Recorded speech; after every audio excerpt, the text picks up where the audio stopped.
In this video, you will find out how to replace the water filter for your WMF 950S. To do this, remove the water tank on the left-hand side. Make sure that the tank is completely empty. Then remove the used water filter from the tank and insert the new filter correctly into the opening provided at the bottom of the tank. You can now refill the water tank and place it in the machine.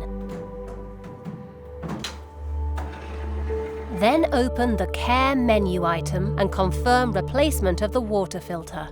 The machine performs the filter rinsing process and is then available again.